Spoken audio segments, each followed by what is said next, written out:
Buenas tardes y bienvenidas una vez más a un nuevo directo de Red Nacional de Infértiles. Son las 7:20, empezamos un poquito más tarde porque hemos intentado contactar con la doctora de hoy, la doctora Ana Pérez Alsueta, con la que vamos a hablar sobre ciclo natural, pero hemos tenido fallos de conexión, así que hemos cortado el directo y hemos vuelto a empezar. Nada, recordaros que este directo se quedará grabado, pero si tenéis alguna pregunta ahora es el momento. Aunque hablaremos de ciclo natural, también podéis hacer cualquier pregunta acerca de vuestro tratamiento. La doctora Ana Pérez Alsueta ya la conocéis, ha estado en algunos directos por aquí en Red Nacional de Infértiles. Ella es ginecóloga especialista en medicina reproductiva y desempeña su labor en Fertilab Barcelona, que es la clínica con la que vamos a contactar esta tarde. Ella tiene un amplio bagaje investigador y también es conocedora de muchas subespecialidades relacionadas con la ginecología, como la colposcopia, la ginecología oncológica, la preservación de la fertilidad y muchos otros temas de los que hablaremos aquí esta tarde. Vamos a contactar de inmediato a ver si es posible y la tecnología nos lo permite. Si todo va bien, pues el directo arranca. Preguntas, muchas ya nos han llegado por email, pero también las podéis hacer aquí en el chat o en la cajita si queréis un poquito más de privacidad. Y ahora sí, buenas tardes, doctora. ¿Qué tal? Sí, ahora se me escucha un poco mejor. De momento te hemos escuchado la frase perfecta. Es un placer tenerte aquí esta tarde. Como siempre. Bueno. Qué bien. Bueno, pues comentaba que vamos a arrancar hablando del ciclo natural y sin más dilación te doy la palabra. Ya he dicho que alargaremos un poquito el directo por detrás si para ti no es ningún problema. Perfecto. Y vamos al lío. Entonces, estábamos un poquito recapitulando acerca de lo que es el ciclo natural, que es una alternativa, es una de las opciones que tenemos para preparar el útero para una transferencia embrionaria. Básicamente está el ciclo sustituido o el ciclo natural. Entonces, el ciclo natural básicamente lo que tiene es que aprovecha las hormonas naturales que produce el ovario para poder preparar el útero. ¿Vamos bien con la conexión? Perfecto, como si nada hubiera sucedido. Entonces, ¿cómo es el objetivo? Para entender el ciclo natural tenemos que explicar que entre una regla y otra regla, ¿vale? El ovario lo que hace es primero fabricar un folículo, fabrica la primera hormona, que serían los estrógenos, para actuar sobre el endometrio, luego se produce la ovulación y empieza la fabricación de la segunda hormona, que es la progesterona, que también va a actuar sobre el endometrio, pero para ayudarlo a madurar y para abrir la que es la ventana de implantación, que es el momento de conexión entre el embrión y el útero. Finalmente, si no hay embarazo, pues vuelve a venir la regla. Entonces, en lo que es el ciclo natural, ¿nosotros qué hacemos? Simplemente, pues baja una regla, dejamos al ovario libre, dejamos que el ovario fabrique sus niveles de estrógenos naturales, empieza a crecer el endometrio y solemos hacer controles de ecografía a partir del día 9, 10 del ciclo para hacer un seguimiento de cómo el ovario va trabajando, va fabricando ese folículo y vamos viendo cómo el endometrio se va preparando. Una vez que vemos que el endometrio está listo y vemos que evidentemente todavía no ha habido ovulación, nosotros en lo que es el ciclo natural lo solemos hacer un poquito modificado, controlamos nosotros el momento de la ovulación, que esto es importante, aplicamos una inyección que se llama Ovitrel para provocar esa ovulación y que se inicie la progesterona. O sea, que sepamos nosotros perfectamente cuándo empezamos con la progesterona y suplementamos un poquito de progesterona, con un poquito de óvulos de progesterona, eso sí, para complementar estos niveles. Entonces, esto es lo que consiste un ciclo natural. El ciclo artificial, o sea, para que comprendamos la diferencia, es a ti te baja la regla y en vez de dejar al ovario libre, lo que hacemos es dar estrógenos nosotros de forma artificial, ya sea con parches, ya sea con pastillas, ya sea con cremas. Entonces, estos estrógenos, que nosotros controlaremos la dosis, actuarán sobre el endometrio y, por otra parte, actuarán sobre el ovario para hacer que este ovario no trabaje. O sea, el ovario, ese mes en que nosotros damos los estrógenos, normalmente, como detecta que hay estrógeno circulando, ese mes no trabaja. Con lo cual, nosotros podemos controlar el dosaje de estrógenos cuando vemos que el útero está preparado, cuando mete un compresor, empezamos nosotros de una forma arbitraria la progesterona y programamos lo que es la transferencia. Entonces, sin haber ovulación, por decirlo de una manera. Y nosotros damos el dosaje de progesterona que queremos. Estas son un poco las diferencias entre uno y otro. Entonces, al final, ¿cuáles son los pros y cuáles son los contras de utilizar uno o utilizar otro? Lo que es el ciclo natural, la ventaja que tiene es que, por supuesto, utilizas mucho menos medicación, o sea, no estás utilizando parches, estrógenos artificiales que normalmente se deben mantener no solamente antes del tratamiento, sino incluso una vez habiendo embarazo, se tienen que sustituir, se tienen que mantener muchas veces hasta el 10º o 12º día, 12ª semana de gestación. O sea, estamos hablando de un tiempo relativamente prolongado. Entonces, al tener medicación, por supuesto, hay menos efectos secundarios, que son los de los estrógenos, de dolor de cabeza, del tema de las trombosis. Hay mejor tolerancia al final al tratamiento, o sea, es mucho más llevadero, porque no están pendientes de me tengo que cambiar los parches, se me despegan, o me he olvidado la pastilla. O sea, a veces los tratamientos son de una pastilla cada 8 horas, más parches, o sea, son tratamientos un poquito engorrosos.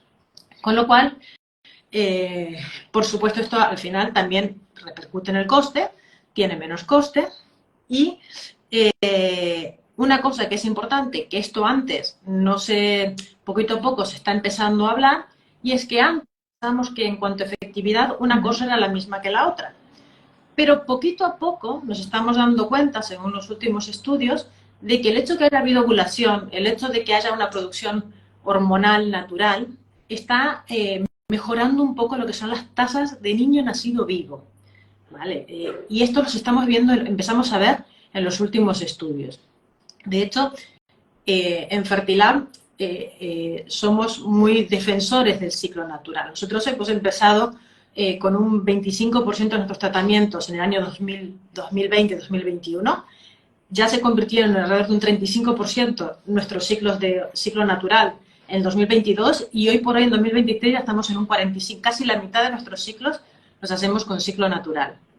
Y tenemos, sí, tenemos nuestra directora médica, que en estos momentos, la semana que viene, presentará en la ESRE, que es el Congreso Europeo, un estudio de 800 pacientes que hemos hecho aquí, en los cuales tenían las mismas edades, ¿no? O sea, eran grupos comparables, en los cuales hemos visto que a veces las tasas de embarazo, las betas, la tasa de embarazo todavía no son muy significativas, pero la tasa de aborto aumenta un poquito, aunque todavía no sigue siendo significativa, pero que sí aumenta es la tasa de nacido vivo. Y esto sí que estamos viendo diferencias estadísticamente significativas, que al final es lo que nos interesa. O sea, es realmente el resultado honesto, es tener un niño en casa. Y esto se ha visto porque se reduce con un ciclo natural las complicaciones a veces durante la gestación, lo que es la preeclampsia, a veces los partos prematuros. O sea, si está bien, ese cuerpo lúteo no es solamente estrógenos y progesterona, es decir, hay algo que todavía no terminamos de dilucidar, pero que por aquí empiezan a haber resultados.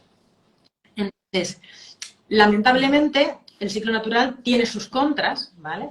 Y es que no lo puede hacer todas las chicas. Es decir, una chica que es menopáusica, una mujer que tiene ciclos muy irregulares, que tiene un fracaso ovárico, o que efectivamente con sus propias hormonas no llega a conseguir el endometrio adecuado, bueno, pues tiene la alternativa, la única opción que tiene es el sustituido, ¿no? Que también es completamente válido. Pero, de alguna forma, el ciclo natural, la otra contra que tiene es que no solamente no es para todas, sino que es como un poquito más estricto al momento de los controles.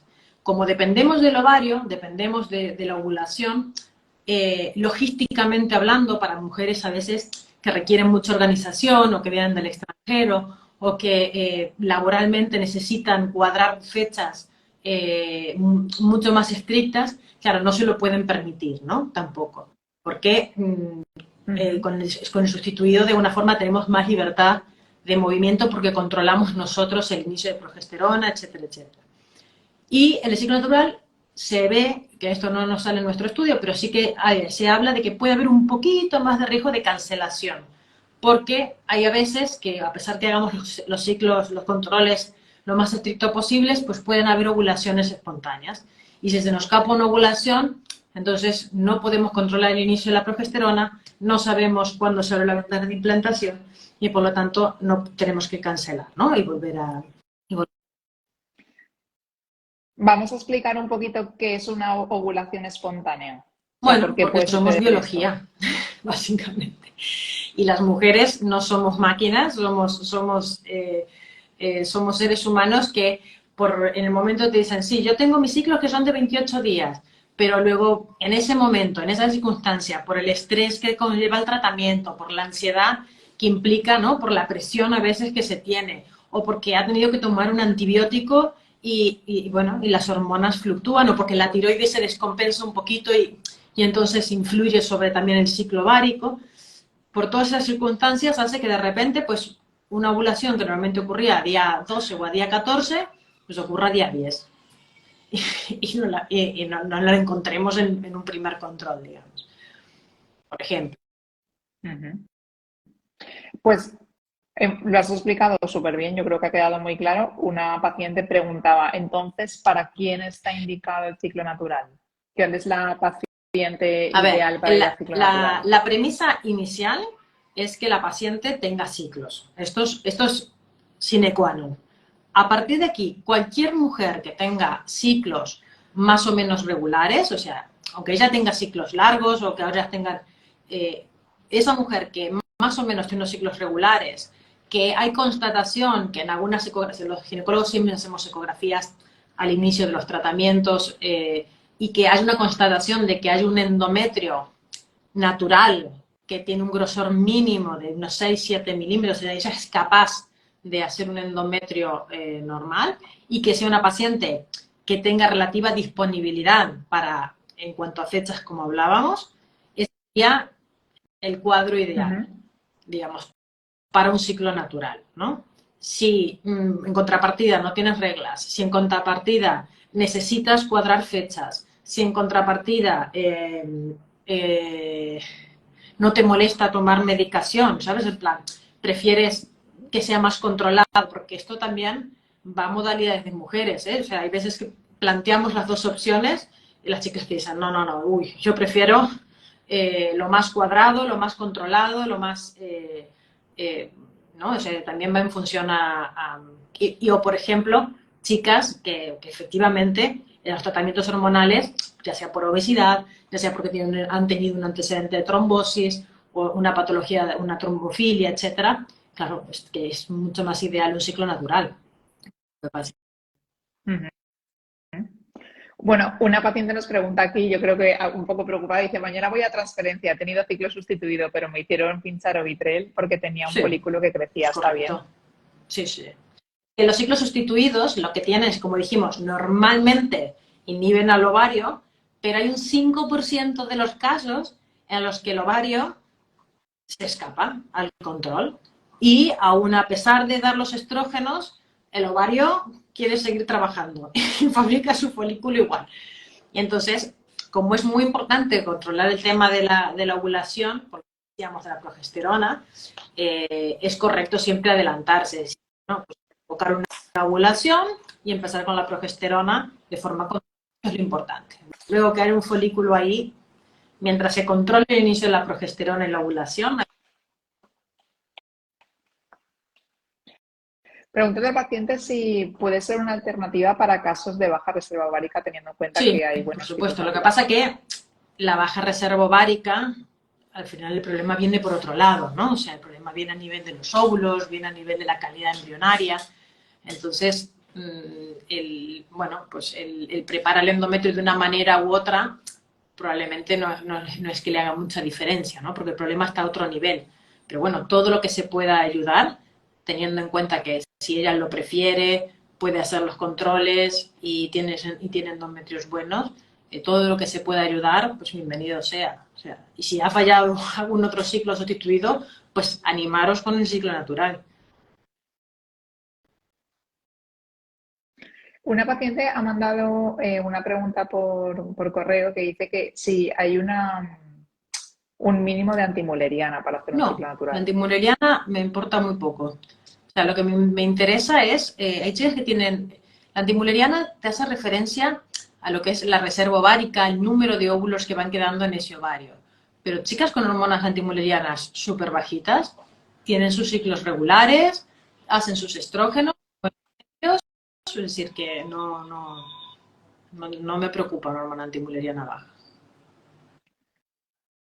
También nos preguntan si en el caso de que no funcione un tratamiento con ciclo natural, ya se destierra la posibilidad de hacer otro tratamiento con ciclo natural No, o se vuelve a porque intentar. evidentemente el éxito de una transferencia se da en el conjunto de que muchos astros se alineen, es decir, el endometrio tiene que estar bien, ¿no? Ya sea preparado con ciclo natural o no, pero luego hay que ver si el embrión que se colocó en ese momento era un embrión genéticamente normal, hay que ver si luego esto ocurría en un útero que tenía miomas o no, hay que ver si esto era en una paciente que tenía una obesidad o que era una paciente que fumaba mucho.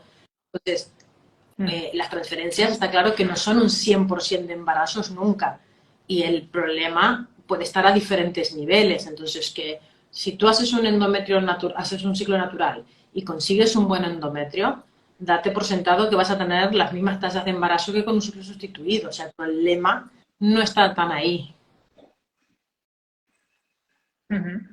Está claro. Tenemos una paciente que al principio del directo del primero ha hecho una pregunta, la hemos guardado aquí y voy a sacarla. Y dice así: tengo amenorrea primaria por fallo ovárico precoz y llevo 3 años en clínica y mi endometrio no pasa de 5. Inicialmente estaba en 3. ¿Qué puedo hacer, Bueno, este doctora? es el terror de todos los médicos, ¿no? Es decir, eh, el problema es que nos quedamos, el ciclo natural no podemos, la estimulación, ella no ha tenido reglas, los ciclos que llamamos estimulados tampoco podemos, entonces lo único que nos queda es el tratamiento hormonal sustitutivo.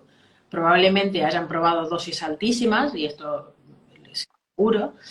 Hay que verificar durante el tratamiento que con una analítica de sangre que efectivamente los niveles de estrógeno estén bien, o sea, que no sea una cuestión de mala absorción, porque a veces te dan muchas pastillas, pero al final lo que tienes que hacer es utilizar parches, o de parches tienes que usar pastillas, o estas pastillas vía vaginal, o sea, realmente controlar que los niveles de estrógeno son correctos en sangre. Luego, verificar, por supuesto, que no haya ninguna patología a nivel del útero, porque a veces, ¿por qué no está creciendo este endometrio? O porque no le llega la señal de los estrógenos, o porque puede haber una patología, alguna inflamación, a lo que llamamos unas adherencias dentro del útero, lo que llamamos un Asherman, con lo cual hay que hacer una histeroscopia siempre, una histeroscopia para mirar la cavidad por dentro y tomar alguna muestra para verificar que no hay inflamación, que no hay endometritis y que no hay ningún tipo de adherencia. Y una vez sabiendo que anatómicamente está bien y que las dosis y la absorción de estrógenos es correcta, a partir de aquí entramos en los tratamientos experimentales. El Cialis, que muchas veces se da, la aspirina, a veces probamos con el Clexane o con algún tipo de anticoagulante. Y a partir de aquí nos vamos adentrando en factores de crecimiento que se están introduciendo dentro a través de las estereoscopias. Bueno, estamos hilando luego en tratamientos un poco experimentales sin mucha evidencia, pero sobre todo, y al final hay chicas con endometrios de 5 milímetros que embarazan, ¿eh? O sea, esto no es sine qua non, no es algo que descarte. Entonces hay un momento que cuando ya lo has probado todo, pues bueno, es el endometrio que llegamos, ¿no? Y si es el más óptimo que obtenemos para esta paciente, pues adelante, pues a transferir. Bien, está. Hay una paciente que espero que esté viendo el directo o que luego lo revise porque nos enviaba por email que había hecho un ciclo natural que, bueno, que finalmente no surtió efecto y que se había quedado un poco con la sensación que no había hecho todo lo que estaba en su mano por hacer el ciclo natural. Y espero que lo pueda ver luego o que lo esté viendo ahora para que haya escuchado, ¿no?, los buenos datos que tenéis en Fertilab que vais a presentar ahora en la R, que para quien no lo sepa es la European Society for Human Reproduction, que sucede en los próximos días en Copenhague, donde se dan cita a miles de expertos internacionales en reproducción asistida para compartir sus avances y, como ha dicho la doctora Ana Pérez Alsueta, Fertilab estará allí De hecho, compartiendo sus digo, avances la como el del diferencia que ciclo nos salía natural. en tasa de niño nacido era casi de un 10% de diferencia. sea, que en 800 pacientes, que no está mal. Que no está mal. O sea, que la línea, a medida que vayan habiendo más estudios y con más pacientes, probablemente estas diferencias se vayan ampliando. Qué bien, qué buenas noticias. Continuamos, dicen por aquí, la tasa aumenta con respecto a una FIV en ciclo sustituido. Esto ya lo hemos comentado, ¿no? Que en fertilidad estáis viendo que hay casi mejores resultados. Vale, te digo, Así que, estadísticamente no significativo en la tasa de embarazo, o sea, cuando tú haces una beta, más o menos nos sale igual, pero la diferencia entre esa beta y niño nacido, aquí es donde hay una diferencia. Y esta diferencia se ve o porque hay un poquitito más de abortos o porque incluso durante la gestación hay más complicaciones placentarias, preeclampsia, entonces, que hace que finalmente los nacidos vivos sean superiores. vale.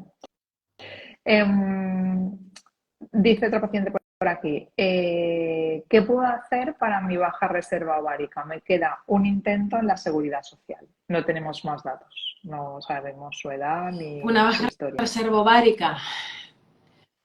Bueno, pues evidentemente son casos complejos, son casos que hay que mirárselos con mucho mimo y con mucho detenimiento. O sea, el decir me queda un intento significa que ha habido intentos anteriores de los cuales los médicos tienen que aprender, es decir, tienen que valorar lo que ha funcionado un poco mejor o lo que ha funcionado peor o lo que ya ha tolerado mejor.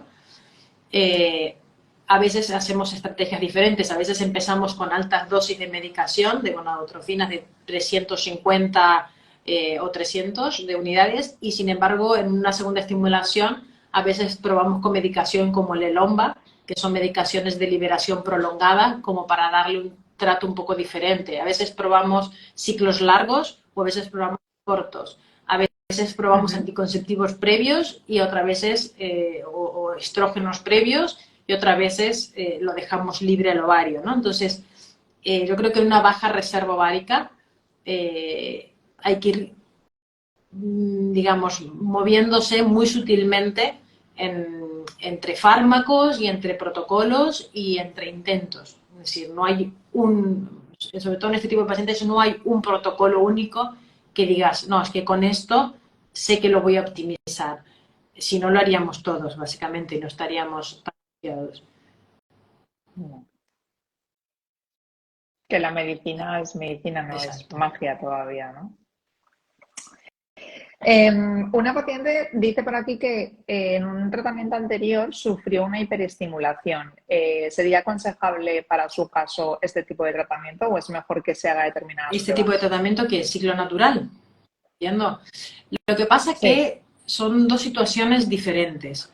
Una cosa es el momento de la estimulación y los problemas que podemos afrontar en el momento que fabricamos los óvulos y fabricamos los embriones, y otra vez es, una vez que tenemos los embriones, los tratamientos que tenemos para preparar el útero y la matriz para colocar estos embriones. Entonces, el ciclo natural orientado a esta segunda fase.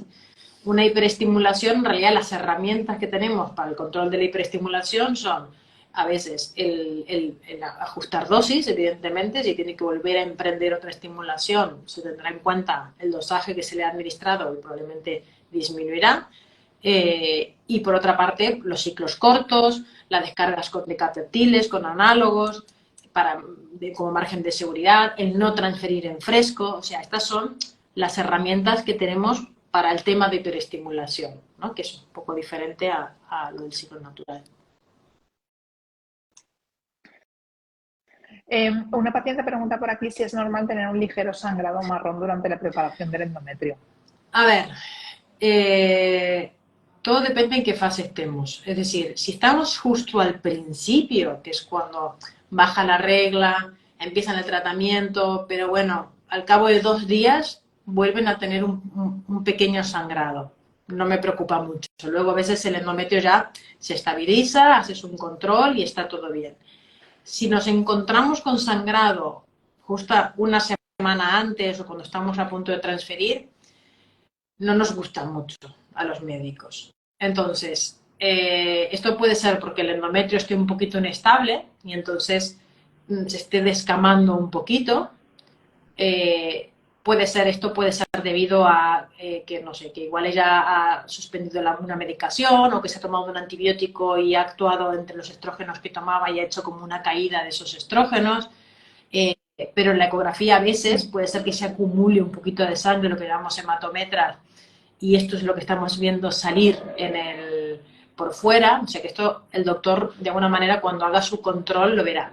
Y a veces esos sangrados pueden tener un origen mucho más benigno y sin tanta importancia, pero que esto va del conocimiento entre la paciente y el médico, que a veces pueden venir del cuello uterino, que en realidad no está viniendo de dentro de la cavidad, que es donde nos estamos preocupando por poner el embrión, sino que a veces el cervix. Chicas que han parido antes, chicas que tienen a veces lo que llamamos una ectopia, que tienen un poquito de vasos sanguíneos más sensibles en la parte exterior, a veces si han tenido relaciones o se ha hecho una exploración o una ecografía, a veces puede sangrar algún vasito de estos de fuera. Entonces esto se lo tiene que transmitir el ginecólogo y el ginecólogo hará una exploración, mirará un poquito de dónde puede estar viniendo, si es de fuera, si es de dentro, si es criterio de cancelación o no, si es su primer ciclo, si no. O sea, pero tiene que decirlo, ¿no? Porque es importante, puede ser relevante y podría llegar a una cancelación si se verifican ciertas cosas. Vale, pues nada, nos está escuchando porque está aquí en directo, así que ya sabe lo que tiene que hacer, sobre todo consultar con su médico, ¿no? Puede ser una alerta. Vamos con un caso por aquí. Te llevo 4 años buscando un embarazo. Tuve uno, en los 6 primeros meses resultó ser ectópico. Tuvieron que extirparme una trompa. Decidimos someternos a tratamiento de fecundación in vitro, una ICSI concretamente. Tras 2 intentos fallidos, hemos decidido parar y hacer pruebas diagnósticas. Le han detectado trombofilias, endometriosis, las defensas del útero bajas y bacterias en el útero. Su pareja cree conveniente hacer también un análisis para ver la inmunología. ¿Usted cree que es necesario tal análisis o con lo que hemos hecho es A suficiente, ver, lo doctora? ¿Qué que me habría que aconseja? valorar es, digamos, todo tiene un escalón. Entonces, lo primero que tenemos que valorar es por qué realmente han ocurrido los fallos de la fecundación in vitro. O sea, esto siempre se ha comentado, al final, Ujú. de que a nivel embrionario me refiero, es decir, ¿cuántos embriones estamos hablando? ¿De qué edad estamos hablando? ¿No? Porque no es lo mismo transferir 6 embriones a una chica de 35 años que tú dices, bueno, es que a priori un 60% de estos embriones estaban bien y entonces tengo que girar la cabeza e ir a buscar otras causas secundarias que decir hemos transferido 3 blastocistos en una chica de 40, ¿no? Entonces aquí la sospecha embrionaria, el peso de la causa del no embarazo desde el punto de vista embrionario cobra más envergadura que no pensar que puede haber un rechazo inmunológico, ¿no? Y por otra parte, el hecho de que le hayan estudiado y le hayan encontrado las trombofilias y que le hayan identificado una disbiosis bacteriana, es decir, son factores añadidos que están de alguna forma justificando estos fallos que ha tenido y son factores que se pueden corregir. Entonces, el estudio inmunológico normalmente queda relegado a última instancia una vez que se han corregido todos estos Ujú. factores anatómicos, de disbiosis, de ventana de implantación, de infecciones y de asegurarse que van a colocar embriones genéticamente normales, o sea, que saber que la causa embrionaria no es el origen. Entonces, si esto falla, entonces toca la parte inmunológica. Es fácil decirlo y a veces es difícil hacerlo. Yo les comprendo y al final siempre dejo la ventana abierta a un poco la voluntad del paciente, ¿no? Decir, oye, comprendo perfectamente que si después de todos los tratamientos y fallos y vais a emprender uno nuevo, que queráis toda la información posible para no tener margen de error, pero es poco probable que venga por aquí, que venga por un tema inmunológico. Ujú. Voy a abrir un paréntesis porque tenemos un mensaje de una, entiendo, paciente tuya italiana que dice: Ciao dottoressa, da noi sempre una grande emozione vederla, ¿Y grazie quién es? sempre. Que no la veo. Está un poquito más arriba eh, y se El llama, móvil un porque segundo no que voy a voy a ver el... rescatar, se llama Anina. Anina, Anina. Ay, no sé. no me da muchas pistas. Bueno, pues muchas Una gracias. fan, una fan. Continuamos, dice por aquí una paciente. Hola, me he sometido a una fecundación in vitro que no ha ido bien. Como no podemos hacer en este momento otro tratamiento, hemos pensado intentar una inseminación artificial, ya que en principio todos los estudios dicen que no hay ningún problema. La punción fue hace un mes. ¿Tendría que hacerme la histerosalpingografía?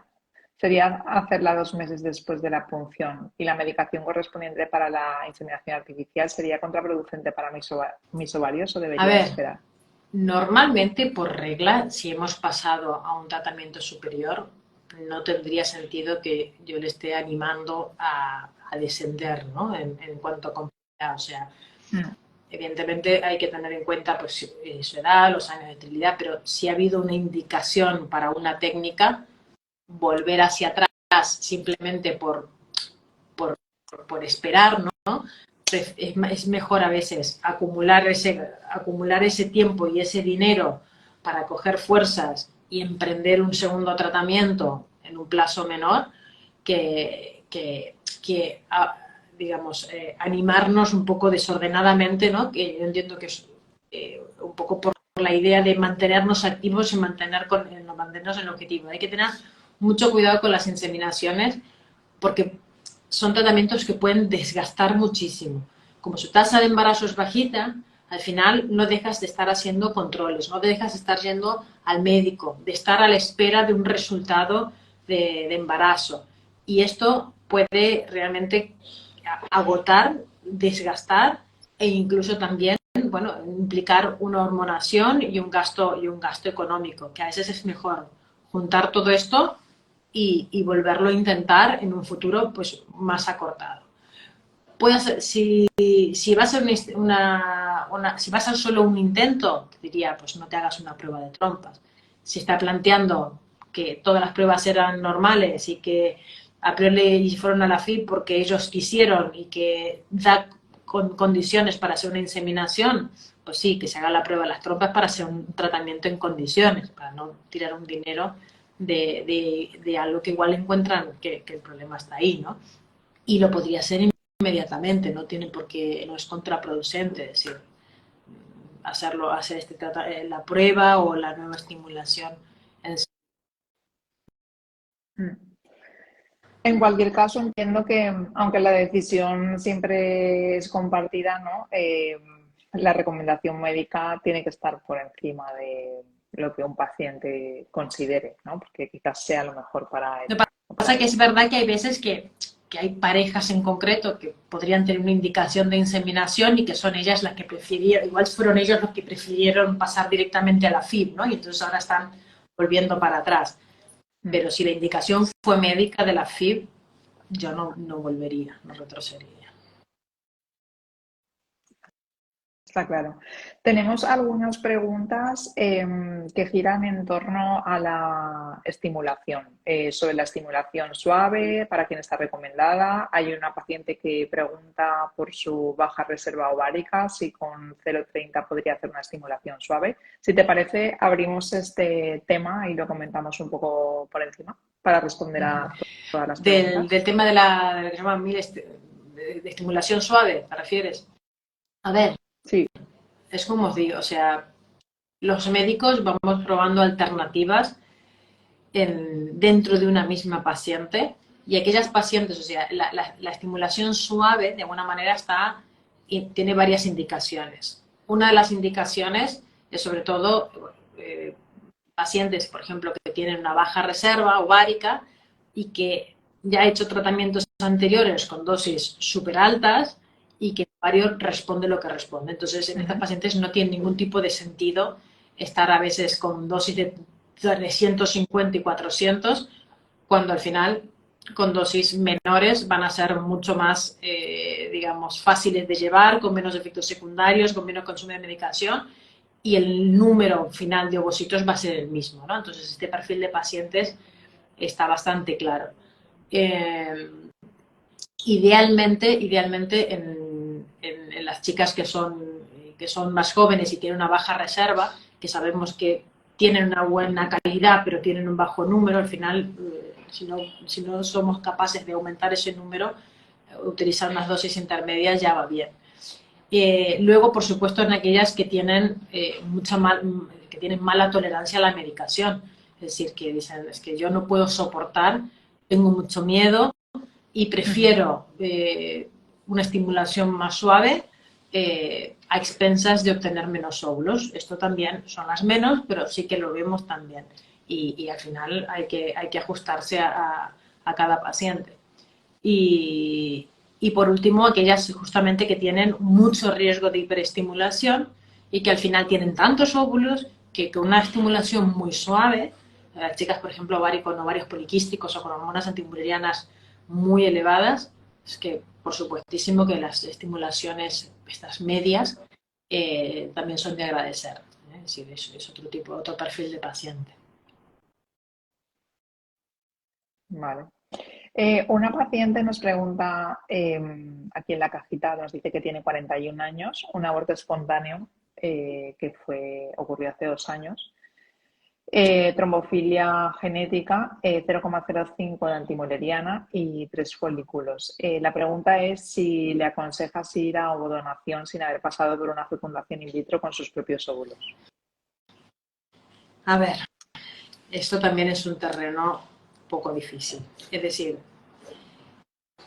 lo primero que tiene que saber es que teniendo en cuenta su edad, teniendo en cuenta la hormona antimuleriana y teniendo en cuenta el recuento de folículos, la posibilidad de que consigamos un niño a término es probablemente inferior al 5%. ¿Vale? Esta es una realidad. Es muy difícil de decirla, imagínate en un directo, pero Sí. de información Sí, pero... muchas veces los médicos se lo tienen que dar a los pacientes, ¿no? Dicho Sí. esto, con esta información, acompañando al paciente, hay que explicarle que ella con ovodonación podrá oscilar en tasas de embarazo entre un 50 a un 90 y pico por ciento.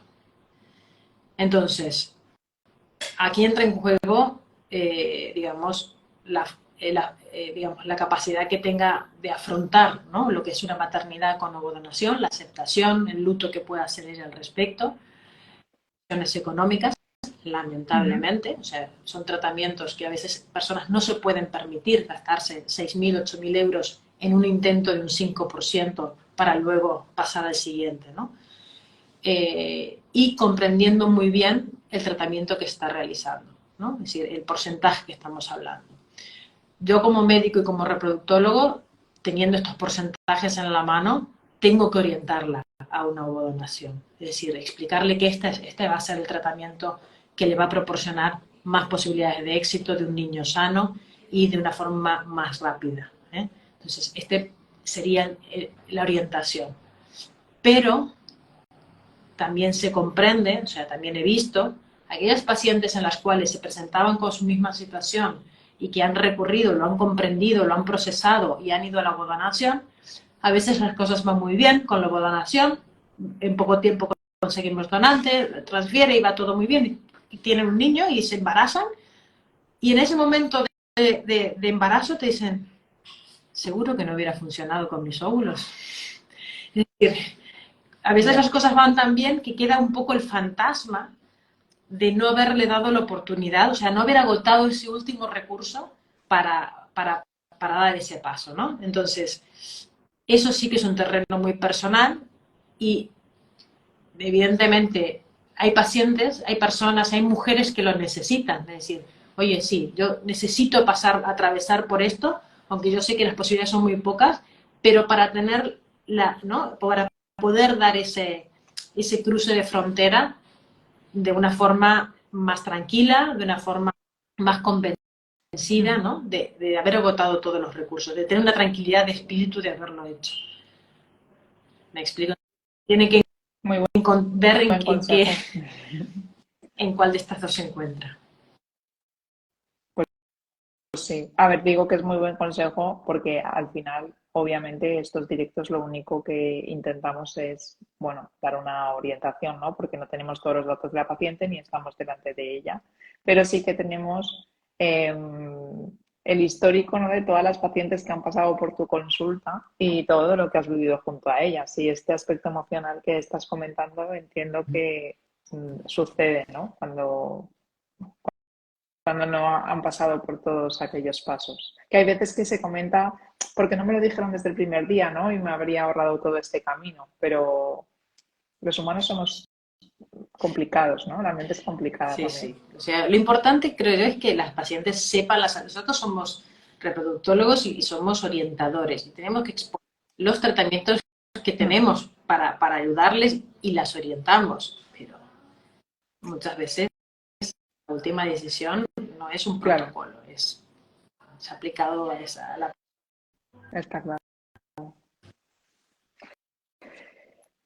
Tenemos unas cuantas preguntas más, son las 8 de la tarde, pero vamos a alargar porque hemos arrancado más tarde y vamos a contestar, espero que a todas. Una paciente dice por aquí, tengo 36 años, he hecho 2 fecundaciones in vitro, la primera sin embriones y la segunda con uno de mala calidad.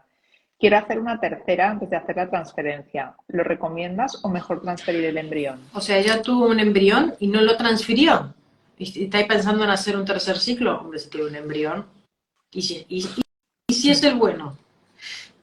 Yo terminaría lo que empezó. Es Dice que no igual. tiene buena O calidad. sea, los biólogos, embriones feuchos han dado en precioso. O sea, no. Si está congelado, por algo es. Es porque. Oye, ¿no hay una cosa que dice que feo en la cuna, guapo en el baile? Habrá que inventar una frase para feo en el incubador. Pues me la daré. Que Para lo el dicen, próximo ¿eh? directo te la voy a Incluso preguntar. a veces pasa en las transferencias embrionarias cuando tienen varios, pero vamos del más bonito al más feo, y cuando el AA, que es el máximo, el guapo del barrio, pues no embaraza, es que las chicas dicen, es que si este no ha embarazado, es que ¿para qué me voy a colocar este, doctora? Si es un CC. Y los CC van caminando por la calle, no te das una idea. Pues ojalá que sí. Otra paciente dice, tengo 36 años, he hecho, no, perdón, que estoy en la anterior, aquí tengo 41 años, me quedé embarazada al primer mes de buscarlo, septiembre del año pasado. Acabó en aborto diferido a las 12 semanas. Pasamos a fecundación in vitro con estimulación suave, 4 ovocitos maduros y un embrión A. Ahora está esperando la regla para otra estimulación y acumular embriones para el diagnóstico genético preimplantacional. Y hasta aquí A ver, nos ha contado. Continúa. ¿Sería aconsejable seguir, dado en cuenta que el embrión ha salido de buena calidad? ¿Vale la pena seguir? Uy, me he perdido. Dice, o pasar a ovo. En la clínica nos aconseja seguir teniendo en cuenta la buena calidad del embrión. No entiendo pasar a donación por qué dice lo de pasar a ovo. Sí, pero no, no acabo de entender por qué. ¿Qué pasa? Es decir, existen diferentes estrategias cuando tenemos chicas por encima de los 40 años. Entonces, hay una cosa que es muy cierta, que la edad nos apremia. Entonces, a veces hacer una única estimulación y tenemos un embrión y nos da un poco de vértigo colocarlo a veces inmediatamente, porque si ese embrión no va, si ese embrión termina en un aborto, si ese embrión no está estudiado, esto implica un retraso a veces de 3, 4, 6 meses en un tratamiento de una reserva y calidad ovocitaria que va a ser muy diferente desde en el momento que ella empezó la estimulación a la segunda vez que va a ser la estimulación, ¿no? O sea, esta franja de a veces que nos toma el tiempo transferir los embriones da un poco de vértigo según qué edades. Entonces, muchas veces las estrategias son de acumular embriones y hacer al menos 2 estimulaciones y acumular un poquito para tener un poco más de posibilidades. Los embriones, que yo entiendo que ella dice que es A, si le pone una letra, entiendo que debe ser un embrión de día 3. Normalmente los embriones, los blastocistos, tienen 2 letras, con lo cual un embrión A tercer día no es mucha garantía, digamos. Tenemos más lo serían si fuera en blastocisto. Pero aún así, aunque sea una A, tenemos que ser muy conscientes que por edad, de 10 embriones que ella genere, solamente 3 serán normales. Y aunque por fuera puedan parecer muy bonitos. Entonces, esta proporción de aneuploidías y de embriones que no están sanos en su interior, y sobre todo habiendo tenido un aborto ella, es que tiene que estudiarlo genéticamente. Aunque tenga uno solo, aunque decida quedarse con este embrión hay que estudiarlo genéticamente. O acumular, hacer un ciclo más para volver a obtener otro y estudiarlos todos juntos. Esta sería la estrategia normal, habiendo tenido un aborto previo. Si ella es una chica soltera, que nunca ha tenido ninguna pérdida, que no lleva este antecedente de las 12 semanas detrás, podrías plantearte transferir el embrión en fresco en un primer ciclo. Pero teniendo en cuenta su historia y la edad y la baja reserva, lo cual está correlacionada con esa mala calidad ovocitaria, ese embrión hay que estudiarlo. O acumular esta estimulación. Vale. Pero primero estudiar y luego ya plantear la donación, ¿no? Si no fuera el caso. Claro. No pasarlo directamente. Vale, perfecto. Otra paciente dice por aquí, buenas tardes, estoy en beta espera. Te deseamos mucha suerte, paréntesis, para toda la suerte del mundo. Y utilizando progesterona vía vaginal, ¿podría bañarme en la piscina o en la playa? ¿Hay algún tipo de alimentos que ayude a la implantación? Sí, se pueden bañar. Es decir, siempre le decimos a las chicas que tienen que ser conscientes que llevan una medicación vaginal. Entonces, dependiendo de la pauta que tenga, si tiene por la mañana y por la noche, pues si se mete en la piscina a última hora de la tarde no pasa nada porque ya se colocará su óvulo por la noche. Si se ha puesto la progesterona por la mañana y se pasa todo el día en la playa sumergida, recomendamos que al menos se pongan una dosis de más al mediodía.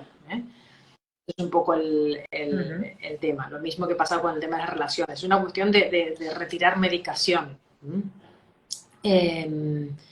Esto era una. Y la otra pregunta, ¿cuál era? Decía de... Sí, ¿hay algún alimento o algo que le pueda recomendar que le A ver, pueda los ayudar a la alimentos, yo implantación? una vez escuché a una de estas que hablan de la fertilidad natural, digamos, que para el momento concreto de la implantación, el tema de los alimentos de color morado, ¿vale? Que no ahora en este momento no recuerdo la sustancia que tenían, pero que mejoraban todo el tema de los capilares, que lo cual son importantes tanto para la nutrición del embrión como para evitar la formación de hematomas en esta etapa en concreto. Era entre los carotenos, que son la zanahoria, que esto mejora el tejido, con lo cual el endometrio, que es un tejido, lo fortalece. Luego todos los alimentos tipo moras, tipo arándanos, etcétera, aportan esta otra sustancia para darle más, ¿cómo se llama? Más fortaleza a los capilares. Entonces sería pensar en estas dos estructuras que podrían ser el soporte del embrión en este momento. Pues muchísima suerte, espero que se conecten en el próximo directo para darnos la super noticia y que vaya súper bien y sobre todo tranquilidad, que ya sabemos que es muy fácil decirlo, pero muy difícil mantenerla. Doctora Pérez Alsueta, no quiero despedirte sin recordar algunas cosas muy importantes que están pasando este mes en Fertilab y en tu caso en Fertilab Barcelona, que es que hay un 15% de descuento en determinados tratamientos de reproducción, ¿no? Entiendo que por ser el mes de la fertilidad. Y las asociadas de Red Infértiles tienen durante todo el año un 8% de descuento. Así que esto remarcado en negrita para quienes nos estén viendo. Está muy bien. Y ahora sí, ha llegado el momento de despedirnos, de decirte que ha sido como siempre una suerte tenerte, que hemos resuelto muchas preguntas y que quien se lo haya perdido pues podrá revisarlo a partir de dentro de unos minutos. Pues que yo quedará colgado despedirme también. Un saludo a las pacientes italianas, que Ana ya creo sé quién es. Me imagino quién es. No puedo dar apellidos. Así que a todas las... En su foto de perfil sale con una nena. Así que nada, y agradecerte por este espacio, que es... A ti. A seguir repartiendo felicidad y fertilidad en Fertilab. Ana, nos vemos muy pronto. Un besito muy fuerte y muchas gracias a todas las personas que os habéis conectado y mucha, mucha suerte y mucha ciencia. Nos vemos.